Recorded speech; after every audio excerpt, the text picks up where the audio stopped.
అందరికీ నమస్కారం. ఒక సీనియర్ సిటిజన్ తన బ్యాంకుకు వెళ్ళి క్యాషియర్గా ఉన్న ఒక యువతికి 1000 రూపాయల చెక్కును అందజేశాడు. క్యాషియర్: సార్, మీరు బయట ఉన్న ఏటీఎం నుండి అంత చిన్న మొత్తాలను విత్డ్రా చేయాలి. చెక్కు పత్రాన్ని మరియు నా సమయాన్ని వృధా చేయవద్దు అని ఒకంత విసుగ్గా చెప్పింది.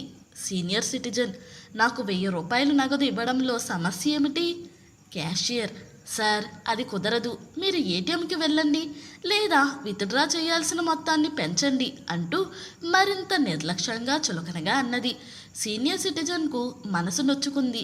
సీనియర్ సిటిజన్: సరే, మినిమం మ్యాండేటరీ బ్యాలెన్స్ని ఉంచుకొని నా ఖాతా నుండి మొత్తం ఉన్న మొత్తాన్ని విత్డ్రా చేయాలనుకుంటున్నాను. క్యాషియర్ అతని ఖాతా బ్యాలెన్స్ని తనిఖీ చేసి అది 80 లక్షలకు పైగా ఉన్నట్లు గుర్తించింది.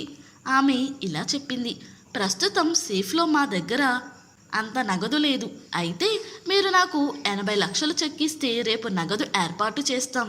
సీనియర్ సిటిజన్: మీరు ప్రస్తుతం నాకు ఎంత ఇవ్వగలరు? క్యాషియర్: సార్, నేను మీకు వెంటనే 10 లక్షలు ఇవ్వగలను. సీనియర్ సిటిజన్ తెచ్చిన 1000 రూపాయల చెక్కును చింపి 10 లక్షలకు కొత్తది రాసి క్యాషియర్కి అందజేశాడు. యువతి నగదు తీసుకోవడానికి ఖజానాకు వెళ్ళగా సీనియర్ సిటిజన్ పబ్లిక్ షెల్ఫ్ నుండి నగదు డిపాజిట్ స్లిప్పును పట్టుకుని వింపాడు.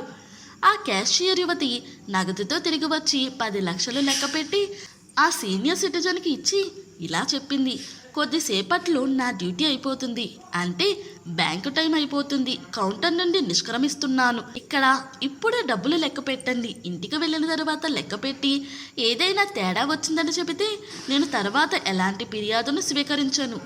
సీనియర్ సిటిజన్ ఆ నోట్ల కట్టల్లో నుంచి 500 రూపాయల 2 నోట్లను తీసి తన పర్సులో పెట్టుకుని ఇలా అన్నాడు: నేను నిన్ను నమ్ముతాను బిడ్డా. నేను లెక్కించాల్సిన అవసరం లేదు. ఇప్పుడు ఈ నగదు డిపాజిట్ స్లిప్పు ఇక్కడ ఉంది. దయచేసి 9,99,000 రూపాయలని తిరిగి నా ఖాతాలోకి జమ చెయ్యండి మరియు స్టాంప్ మరియు సంతకం చేసిన కౌంటర్ ఫైల్ని నాకు ఇవ్వండి. ఇప్పుడు మీరు ఈ నగదును లెక్కించండి నా సమక్షంలోనే.